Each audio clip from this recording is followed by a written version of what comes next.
A frantic finish at the Chinnaswamy Stadium, and Chennai Super Kings sadly ended up on the wrong side of the result for one more time in this season. Welcome to another episode of Matchpoint Paradox.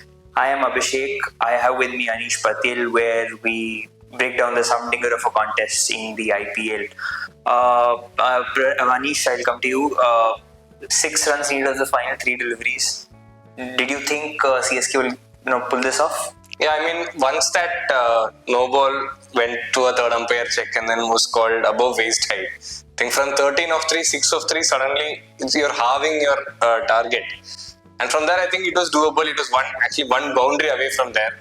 And the little surprising thing was the following free hit ball could have been, Shivam Dubey could have just tried to slog across the line.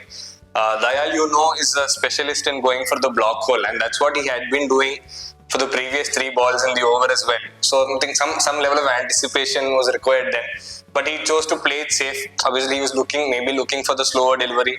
The ball came much quicker. Finally ended up with a single to long one. I think that ball was the one that eventually tilted the result in favor of RCB. Because once Yash Dayal nailed that, he was the one on top. It was the CSK batters under pressure from there with 5 of 2.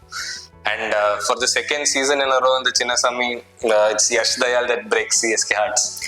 And Ravindra Jadeja was stranded at the other end, mind you, 77 runs unbeaten. He's been criticized a fair bit for not playing at a high strike rate this season, but today he batted at 170 odd strike rate. Not to mention Ayush Mhatre, who showed some great courage, fabulous 94 runs. He was on the brink of being the second youngest player to score a century. He went for a big hit, but I think it was a slower ball that foxed him and he eventually holed out at mid-wicket. Now, very interestingly, on the very next ball, after Ayush Mhatre got out, Devil Brevis came in. Obviously, big hopes on him, the way he batted at Mumbai Indians, but he was involved in sort of a controversial dismissal, I would say. What did you make of it? Correct. It was a full toss that was moved in a touch into the pads, hit him flush on the pads. So I think in first thing we thought it might be going down leg side, and both the batters crossed to take a single. But obviously, according to the rules, once the umpire gives it out, the ball immediately becomes a dead ball. So I think the batters missed a trick there. They finished their single, walked back slowly, spoke to each other, and by the time they decided to go up for the review, the 15 seconds had passed.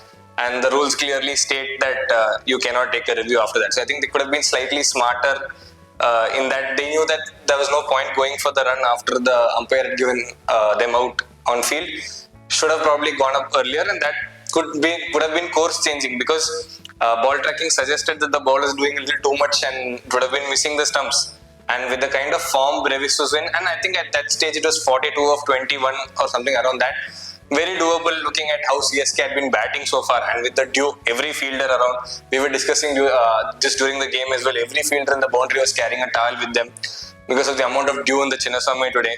So would have been a completely different result, I guess, if that had gone. You mentioned the dew. I mean, there were at least 3 chances that were dropped, 3 clear-cut chances. There were a few half chances as well, and obviously executing the Yorker, credit to Yash Dayal with the dew. But mind you, this was a side that was without Josh Hazlewood. He's been the pick of the bowlers for RCB. And to go away, he's got some 18 wickets this season. And to manage a defense, okay, you had 214 in the bank. But to manage a defense without your premier bowler, credit to Yash Dayal, and obviously not to forget Suyash Sharma, who was bowling the 17th over, 18th over, and gave away just 6 runs.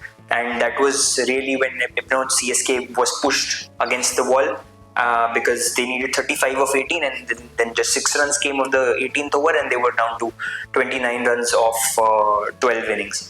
But a commendable effort by the batters too for RCB. Kohli again with a 50 goes to the top of the orange cap list. Correct. I think again we're seeing a little more aggressive side of Kohli over the last 2 years. Today as well, he came close to breaking the record for his fastest 50. He fell short by a couple of balls. But the intent he showed, I think there were a lot more sixes in the power play. The Kohli in general is more a gap finder in the power play. But today he went bang against both Khalil and Anshul Kamboj. And I think there wasn't much movement.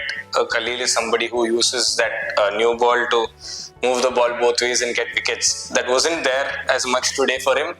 But I think that the lengthy balls just allowed Bethell and Kohli to caress him to multiple boundaries in the first 6 overs. And that was not the only meeting out that Khalil had to bear.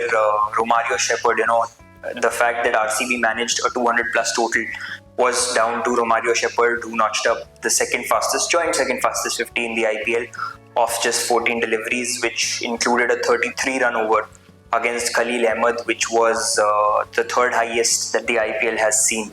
But that over was also kind of defining because Matisha Patirana was having such a good game. He struggled so far this season. He's gone at 10.7 runs per over through the season. But in the first 3 overs, he had considered just 15 runs, had managed to pick up 3 wickets as well. And I think that momentum breaking over eventually led him to concede 21 in the final over as well. He too missed his links in the final over looking to go for that Yorker. Eventually ended up in the slot. And like Abhishek mentioned about Romario Shepherd, just the amount of power he puts into each and every shot, the miscues are running away to the boundary at such a rapid pace. RCB was fully dependent on that knock from Shepherd because they had lost their way after that brilliant opening partnership. I think around the 17 over mark they were only at 154, and then 50 runs in the next 3 overs suddenly took them to 213. Well, that was it from the 2-run victory. RCB is now at 16 points. They're within touching distance of the playoffs. But the race to playoffs is pretty much on, and we'll see that on Sunday in the second game of the day, where Punjab Kings moves to its second home at Dharamsala to host Lucknow Super Giants. Punjab Kings is 4th. They're slightly better placed than their counterparts. Lucknow Super Giants is in the 6th place and could do with a win if it wants to keep its hopes alive. In the first match of the day, we have KKR taking on Rajasthan Royals.